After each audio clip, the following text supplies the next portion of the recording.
పరిస్థితి చూడు.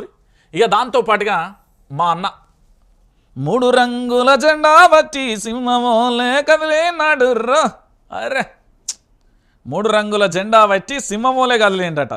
ఏమైపోయింది సింహమోలే కదిలి ఏమైపోయింది మా సింహం అంటే, ఆ సింహానికి సంబంధించి ఏం జరుగుతుంది అనేది ఒక్కసారి మనం మాట్లాడుకోవాలి. ఎందుకంటే తెలంగాణ ప్రాంత బిడ్డలారా, మీరందరూ కూడా ఆలోచించాల్సిన విషయం 3 రంగుల సింహం ఏమైపోయింది అనేది ఒక్కసారి మనం ఆలోచిద్దాం. ఈ 3 రంగుల సింహానికి సంబంధించి ఏం జరిగిందా?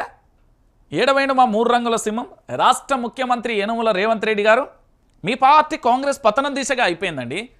ఇప్పటికిప్పుడు ఎంపీ ఎన్నికలు జరిగితే హస్తం పార్టీకి లభించేవి 78 స్థానాలే. గత ఎన్నికలలో పోలిస్తే 21 స్థానాలు తక్కువ. ఇండియా టుడేలో సి ఓటర్లో సర్వేలో వెల్లడి, తెలంగాణ కర్ణాటక హిమాచల్ రాష్ట్రాలలో కాంగ్రెస్ పాలనపై ప్రజలలో వ్యతిరేకత.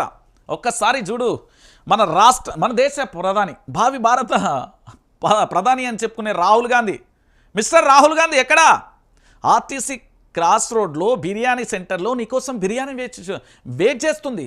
రా, గుమగుమలాడే రుచి వాసనలతోని నీకోసం ఎదురు చూస్తుంది రాహుల్ గాంధీ. వరంగల్లో డిక్లరేషన్కు సంబంధించిన రైతులు అన్నారు కదా, రైతులు పండించిన పంట నీకోసం ఎదురు చూస్తుంది. వస్తావా రాహుల్ గాంధీ? వస్తావా? రాగలుగుతావా?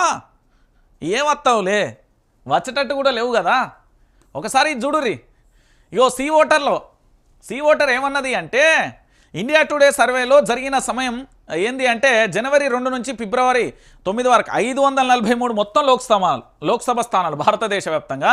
కాంగ్రెస్ గరిష్టంగా గెలిచేది 78. అంటే సర్వేలో దాదాపుగా 1,25,123 మంది ప్రజలు పాల్గొని చెప్పిర్రట. కాంగ్రెస్ని ఎవ్వరు నమ్మరు. తెలంగాణలో రాహుల్ గాంధీ అడుగు పెట్టి నేను రైతు డిక్లరేషన్ ఇస్తా అంటే ఒక్క సెక్యూరిటీ గార్డ్ లేకుండా ప్రజల్లోకి వచ్చి రైతుల గురించి మీకు వరంగల్లో రైతుల డిక్లరేషన్ ఇచ్చాం. దాంతోపాటు ఇక్కడే జరిగిన ఏది ఎల్బీ నగర్ దగ్గర అనుకుంటా బహుశా, అక్కడ జరిగినప్పుడు ప్రియాంక గాంధీ వచ్చి స్కూటీలు ఇస్తాం 25 ఏది మహిళలకు సంబంధించి 2500 ఇస్తామని రకరకాల వాగ్దానాలు, దొంగల వాగ్దానాలు, దోపిడీదారి వ్యవస్థ కాబట్టే వాగ్దానాలు చేసింది. మరి ఎందుకు అవన్నీ నెరవేర్చలేకపోతున్నారు? సమాధానం లేదు. ఎందుకు సమాధానం ఉంటుంది మా దగ్గర ఎందుకు సమాధానం? ఏం చేస్తామని సమాధానం ఉంటుంది?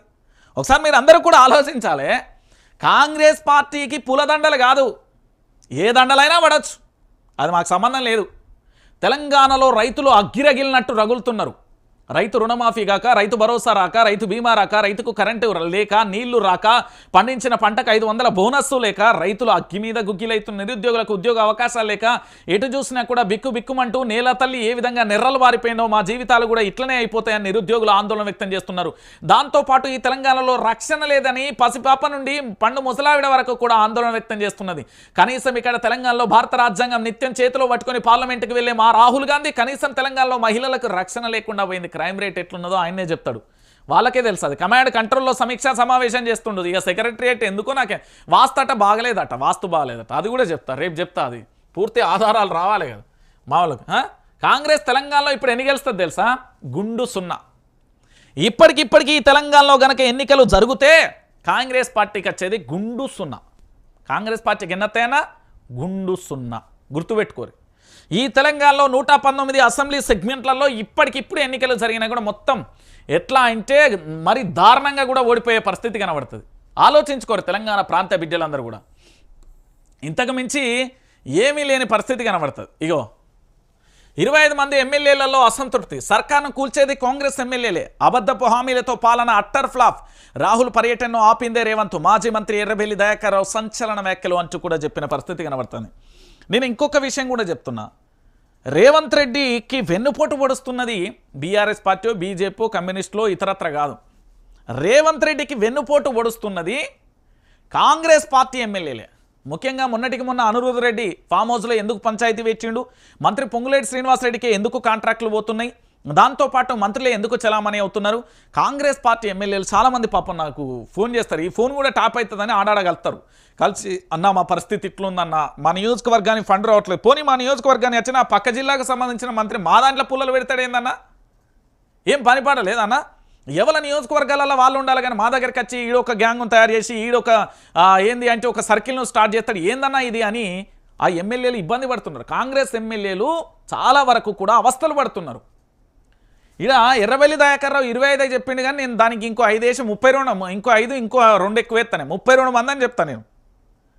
ఎందుకంటే ఈ విషయానికి సంబంధించి తెలంగాణ సమాజానికి తెలవాలి. కాంగ్రెస్ పార్టీ మీద కాంగ్రెస్ కార్యకర్తలే తిరుగుబాటు బాహుట ఎగరవేస్తారు. ప్రజలలోకి వెళ్తే చీతు అనే కాడు ఉన్నది.